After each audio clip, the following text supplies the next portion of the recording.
Hello everyone and welcome back to The Favorite Comics, and this week we enter the world of Moon Knight yet again, and this time around we are talking about my personal favorite Moon Knight comic book ever.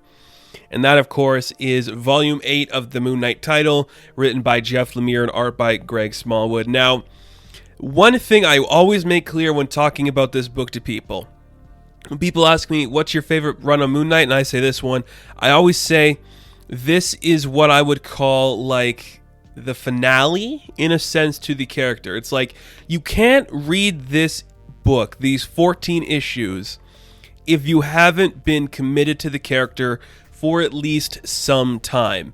Now, I'm not saying you have to read every single piece of like Moon Knight lore before you go into this, but you can't go into this book in this series without having at least a minimal understanding of who the character is.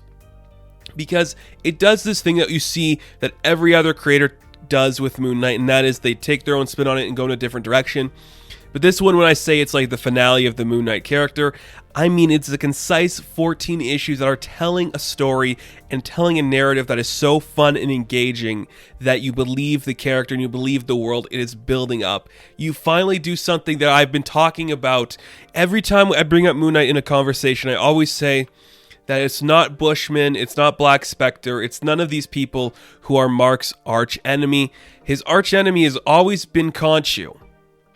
Since day one of the conception, having the idea of the god in your head, the idea that you have to worship this person to be alive, is something that's very villainous.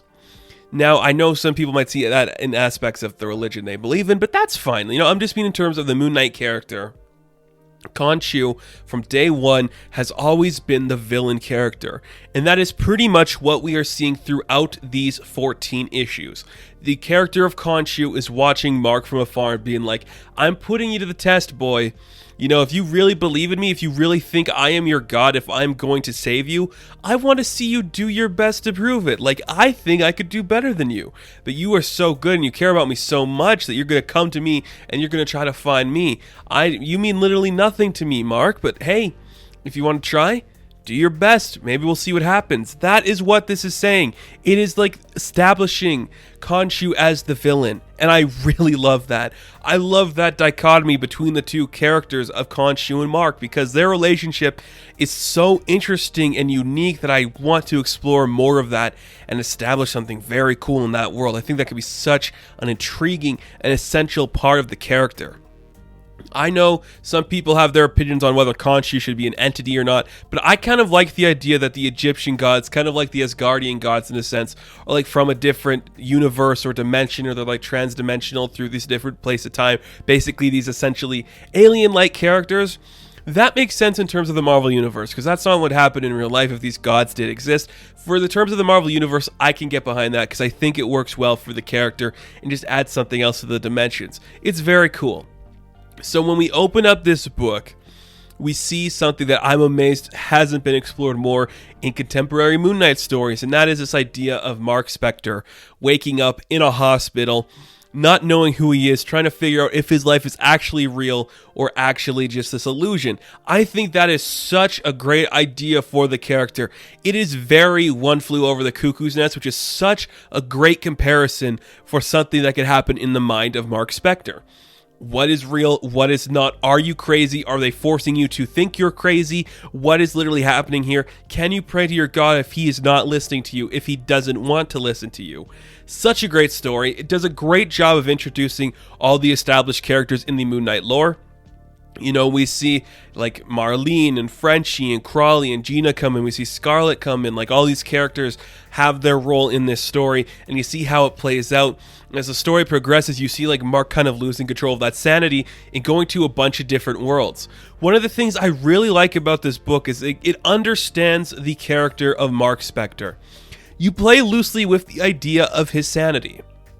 You either go heavy into the insanity or you toy with it a little bit. You can't just ignore it completely. And I think what this book does, it's like, we know he's crazy, The guys reading this book, everyone who bought this book because they're Moon Knight fans, they know he's crazy. That's what they want to see. I'm going to put my spin on it. Jeff Lemire just goes, yeah, here we go. We're going into a different mind. Every door he opens could lead him to a new part of his mind where he's fighting these new people, finding out new ideas about himself, and I really like that. It does a great job of kind of like retconning some ideas that maybe Khonshu has kind of been grooming Mark and like studying him for a long time.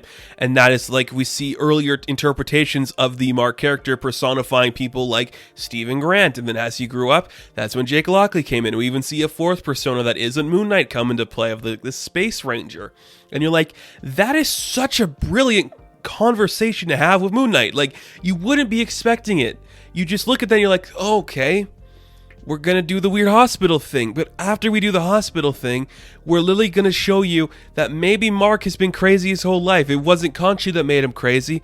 Maybe this kid actually had some serious problems throughout his life, have led him to create different versions of himself that he wants to be, that he idolizes, that he's striving to become. What a great story. It's just perfectly summed up the character of Moon Knight.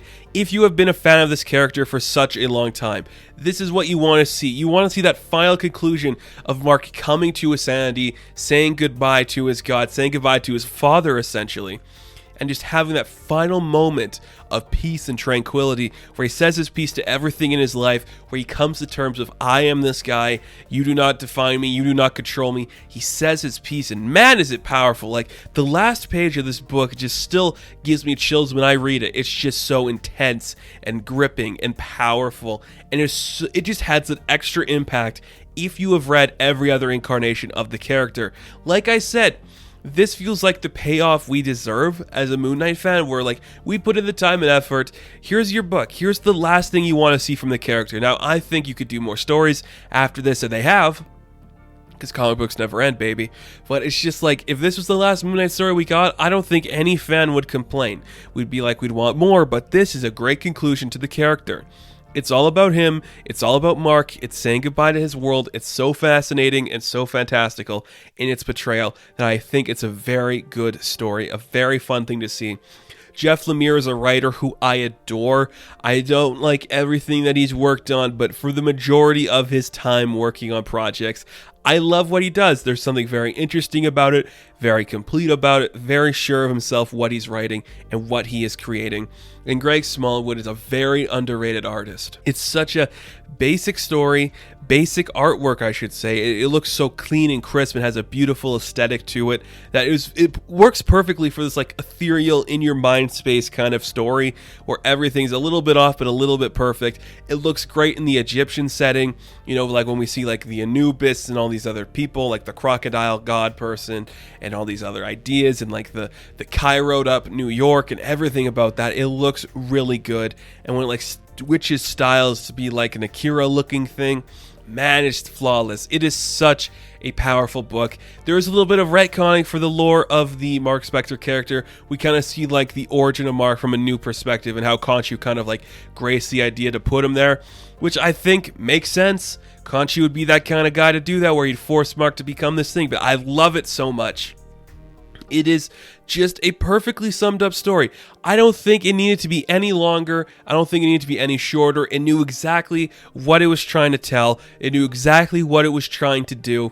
And it set out in that perfectly. This is the quintessential Moon Knight, in my opinion. We're watching this guy learn who he is, learn who he's not, figure it out along the way, and we, as the audience, do not know more than Mark Spector knows. Sure, we have the history, but in this moment, when you open up this book and you see Mark in the hospital, we know he's Moon Knight, but if you never read the book before, you'd be like, is he crazy? Is he literally crazy? Is this guy stuck in a hospital for God knows why?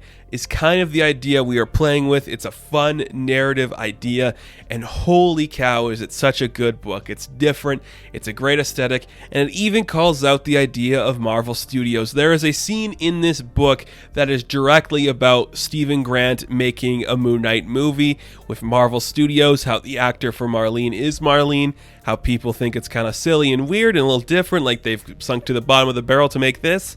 Well, if we don't get that scene in the Moon Knight series, I won't be surprised, but it would be pretty cool to jump into that world. I would say I would love to see that, but absolutely brilliant. It's a masterclass in storytelling from Jeff Lemire. It's a beautifully visual, stunning book. The covers alone for this series are some of the best stuff we will ever see with Moon Knight covers. It is gorgeous. It is flawless. It is such an intensely beautiful book. And I know a lot of you should check it out because it's going to be, I think, one of the things that we're going to start seeing a lot of is people coming back to this book and this series and picking up and seeing it as like a great conclusion to the rivalry of Khonshu and Mark Spector.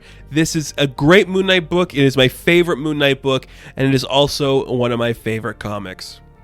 So thank you guys so much for watching this video. Be sure to like and subscribe to the channel.